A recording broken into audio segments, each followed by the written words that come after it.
So really, the boat comes with these dimensions that are not always right, because when you build these things, if you don't get this right and this right, that 48 3/4 measurement's not going to work. So if you're close, that's where I would start, at 48 3/4.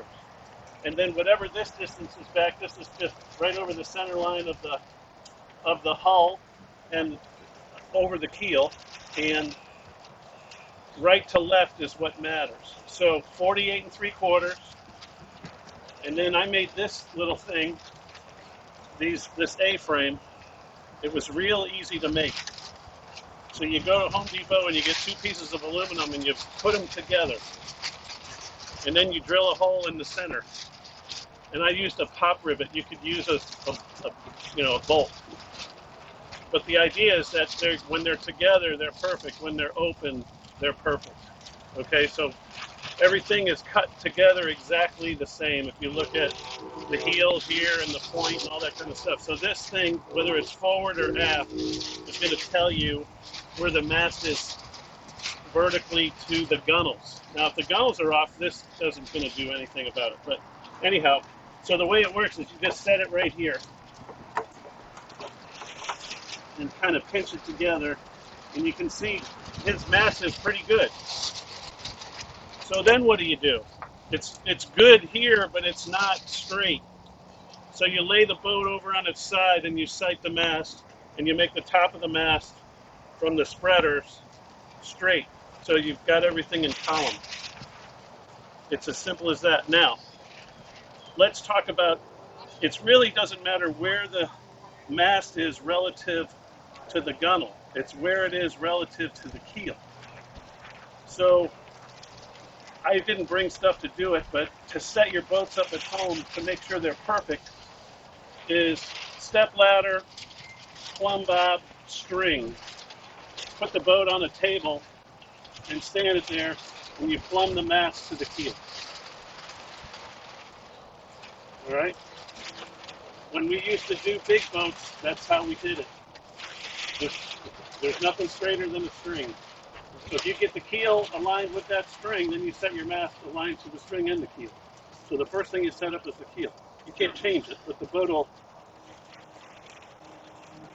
go like that. We used to water level them, which was a hose with water, and you'd move the boat to get the levels right on the gunnel. So that's the true way to do it. I saw a thing, lay it on its side, do this, do that.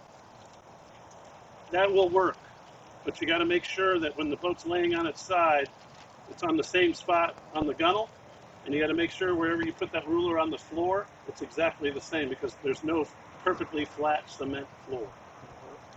So I like the plumb bob method myself. I've done it with that one. And these are pretty good.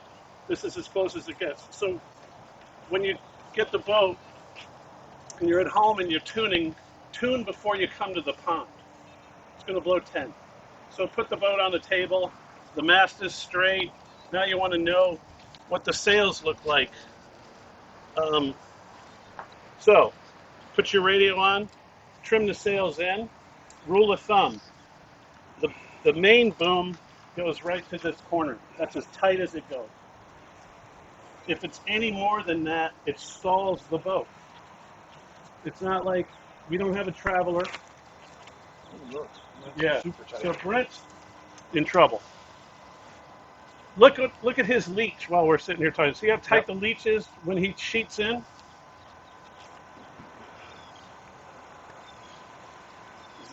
Where's your adjustment for that? Inside, on the main. Go ahead and ease it.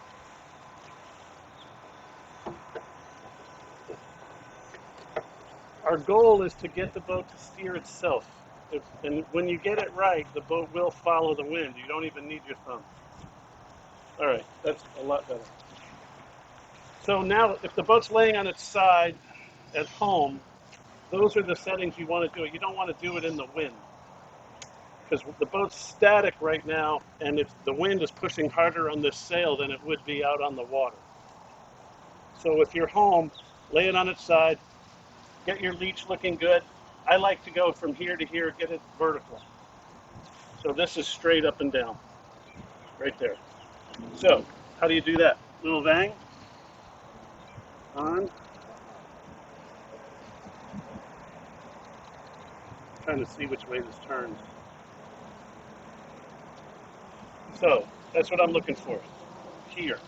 This top batten should be open 5. This one and this one vertical. This one actually could be closed a little bit, but it won't do it on this boat.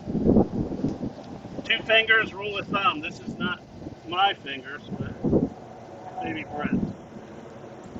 So I'm taking it up on the out haul.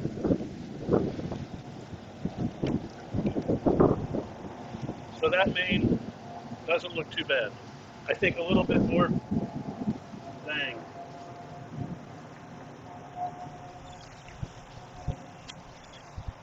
A full turn on this thing is a mile. It's a mile. So vertical, see that we're kind of vertical? So I've got a little bit of twist. Now, there's no topping lift on this boat. So the problem that we have is the backstay tension is what's going to set this shape. The more backstay tension, the tighter that leech gets. And what it does is it closes the slot in here, what they call the slot, and it stalls the sail. So as they say, let the babies breathe.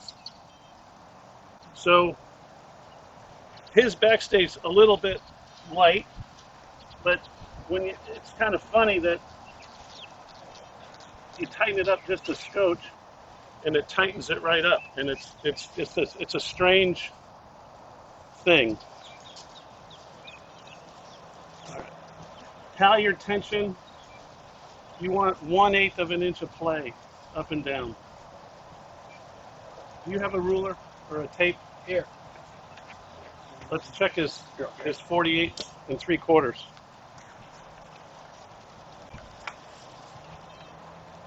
Oops.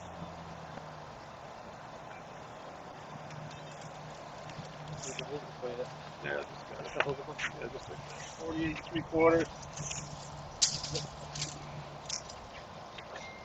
Gently. So he's 48 1/2. So he's forward 1/2 inch. So let's set that back. You see that little 1/2 inch? Look what it did to the backstay. Yeah. Let's do it one more time. 48 3/4. I got it. All right, that's 48 3/4. And look, I tightened the backstay and the leech opened up because we got it where it should be. So still, the rule of thumb with the backstay is to watch the luff of the sail. Watch for what? So you want when you go head to wind with the boat, you don't want the head stay to flop back and forth. Let me see if I can cause it to do it. So if my head stays too loose, see how it when the jib breaks that the whole head stays moving back right and left? Yeah. That's from right here. Yes. That's too loose. You need to just take the slack out of it. So that's on the backstay. On the backstay. And that's it. So now, see what his leech looks like.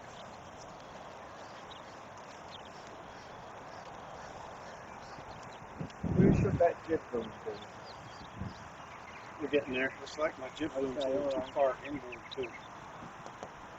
See that? Now, what did I do to open that leech up? He had too much curl in the foot of the sail. So you guys have all sailed, and you remember when you used to trim a jib on a boat, the farther back the car is, the more open the leech is. The farther forward it is, the more close it is, if you try to find something that's equal. It pulls down. Correct. So you were pulling down. on the leaf. So now we should be able to get your backstay a little more snug without killing that.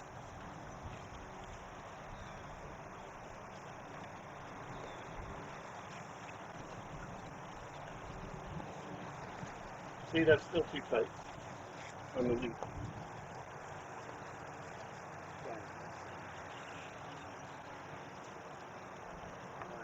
Better. See that? And my jib club's a little too far inboard, isn't it? Yep. Yeah, Is that this orange thing? yeah, right there.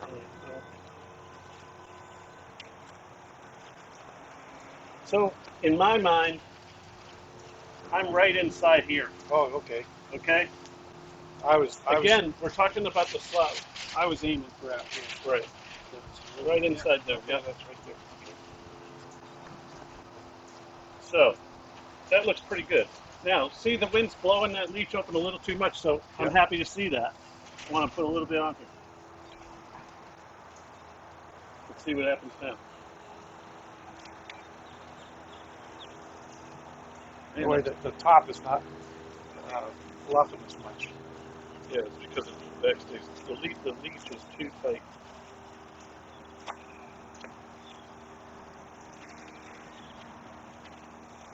That's all right. We'll see what it looks like on the water. So, now, that's it. So, when you put the boat in the water and all this stuff is done, you should be able to take your thumb off the rudder and let it go. Every time you touch the rudder, it's like riding with your brakes on down the highway. It just slows the boat down. Right. So try to get it balanced. If it's, let's say that you have lee helm on one side and weather helm on the other, the mast is not centered. So if you have weather helm on one side, it's probably laid off a little bit. So then the mast would have to come up to get that balance between the two. So let's put this in and let's see what it does.